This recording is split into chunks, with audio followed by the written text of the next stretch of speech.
corridor to Mrs. Mingott's box. Entering quietly, he leaned close to May and said, "I have a terrible headache. Will you come home with me?" May whispered to her mother, who nodded sympathetically, and in 15 minutes they were at home. In the library, Newland lit a cigarette. "I want to tell you something, May." "Yes, dear," said May, sitting down. "It's time I told you something about myself," he began. "Countess Olenska." "Oh, why should we talk about Ellen tonight?" said May impatiently. "I know I've been unfair to her. You've understood her better than most people. You've always been kind to her. But it doesn't matter now, does it? Now that it's all over." "What do you mean?" asked Newland.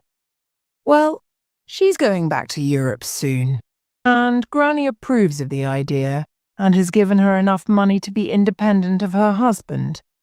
I thought you knew. I thought they would have told you at the office." She blushed and looked down. "How do you know?" Newland asked at last. "Ellen and I had a long talk yesterday evening when I was at Granny's house. She was so kind to me. I think she understands everything. Then, this afternoon, she sent me a note. She has gone back to Washington to pack her things. She says she is going to sail from New York for Europe in 10 days. She's going to live in Paris. You know, Newland, we haven't given a big dinner party yet. Let's give one for Ellen before she leaves." The dinner was very formal and elegant.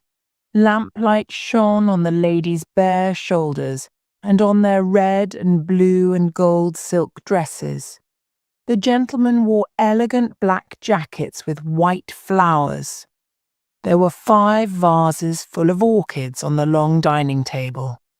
9 days had passed since Ellen had returned to Washington, and Newland had heard nothing from her. Now she was back in New York, and the next day she would sail for Europe, but she wasn't going back to her husband. Therefore, he could follow her, and if he did that, he was sure she wouldn't send him away.